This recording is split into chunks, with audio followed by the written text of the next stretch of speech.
भीमराव अंबेडकर जी को नमन करते हुए आज इस प्रांगण में उपस्थित सभी महानुभावों को मेरा क्रांतिकारी जय भीम, जय भीम।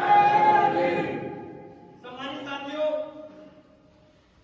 जैसा कि पूर्व के वक्ताओं ने बताया, आगामी 14 अप्रैल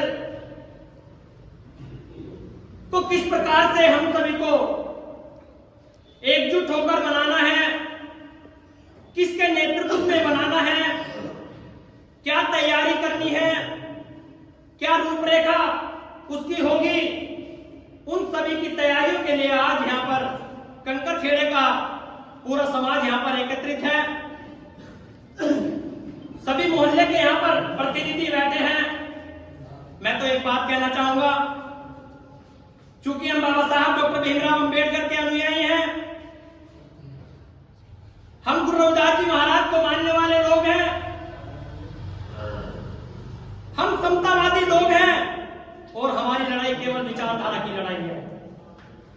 एक बात कहना चाहता हूं सम्मानित साथियों, अध्यक्ष चाहे जो बने, लेकिन विचारधारा से समझौता कभी नहीं होगा सम्मानित साथियों। चूंकि मैं देखता हूं कि आज कंकरखेड़े की वर्तमान स्थिति मैं पिछले काफी समय से देख रहा हूं।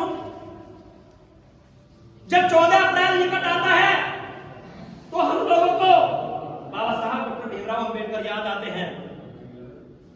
जब गुरु रविदास जयंती आती है तो हम लोगों को गुरु रविदास जी महाराज याद आते हैं।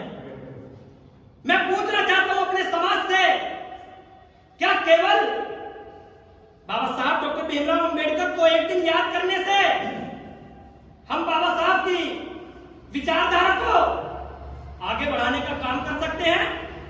बताइए मेरा सम्मानित यहां पर समाज बैठा है, क्या केवल एक दिन जय भीम और जय रविदास कहने से काम चल सकता है?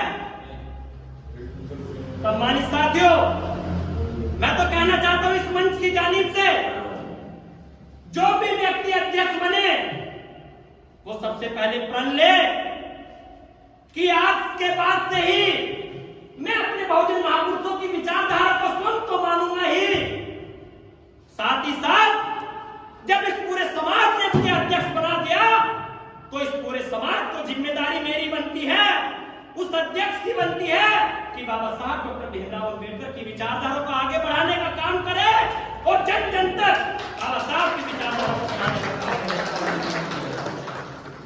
सम्मानित साथियों, एक बात कहना चाहता हूं,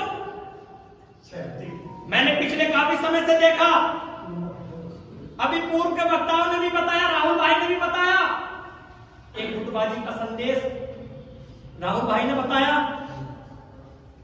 मैं तो कहना चाहता हूं, अरे जिस महापुरुष का आप जन्मदिन मना रहे हो, अरे उनसे प्रेरणा लीजिए।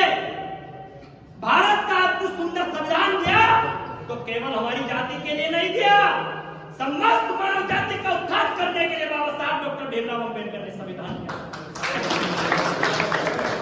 जब इतना सुंदर संविधान बाबा साहब ने दिया और हमारे महापुरुष जब समता की बात करते हैं, जब बंधुता की बात करते हैं, जब मैत्री की बात करते हैं, तो आखिर किस लहजे से आप गुटबाजी की बात करते हो? तो मैं तो एक सुझाव देना चाहता हूं, अपना मेरा पर्सनली सुझाव है। यहां पर हमारा निर्णायक मंडल भी बैठा है, सम्मानित मंच बैठा है। एक बात कहना चाहता हूं, जो भी इस प्रकार के लोग हैं, चाहे उसमें कोई भी हो, चाहे कोई धन्ना सेठ हो, चाहे कोई हो, जो भी समाज में अलगाव की स्थिति पैदा करे, उसको समाज से बहिष्कार करने का काम करे। आखिर कब तक इस समाज में भेदभाव की नीति जारी रहेगी? सम्मानित साथियों, एक बात और कहना चाहता हूं, जो कि मैंने पिछले काफी समय से देखा, अध्यक्ष जो भी बने उसके ऊपर एक सम्मानित 5 सदस्य संरक्षक मंडल जरूर हो। वो किस लिए हो? वो इसलिए होना चाहिए सम्मानित साथियों, चूंकि जो भी अध्यक्ष अब तक बनता आया है, वो अपने आप को तानाशाह मानकर बैठ जाता है। वो अपने आप को ये मानकर बैठ जाता है कि कंकर खेड़े का जो अंबेडकर जयंती की सारी जिम्मेदारी है वो उसके बाप की जागीर बन चुकी है, जबकि ऐसा कदापि नहीं होना चाहिए। मैं तो एक सुझाव यही देना चाहता हूं कि 5 सदस्य संरक्षक मंडल इस प्रकार घोषित किया जाए इस समाज के बीच से ही, उसके अंदर इतनी पावर हो, उसके अंदर इतनी क्षमता दे दो कि यदि अध्यक्ष भी कोई काम गलत करे तो तत्काल प्रभाव से निलंबित करने का काम वो 5 सदस्य। अंत में अपनी वाणी को एक बात के साथ मैं खत्म करूंगा और कहना चाहता हूं, सम्मानित साथियों, पीड़ा होती है, दर्द होता है, क्योंकि मैं भी समाज में जाता हूं, लेकिन जब समाज की वास्तविक स्थिति देखता हूं सम्मानित साथियों, रूह कांप जाती है, दिल की धड़कनें बढ़ने लग जाती है, क्योंकि सम्मानित साथियों, हमारे महापुरुषों ने, गुरु रविदास जी महाराज ने एक संदेश दिया। उन्होंने कहा सत्संगति मिली रही है माधव जैसे मधु मखिरा।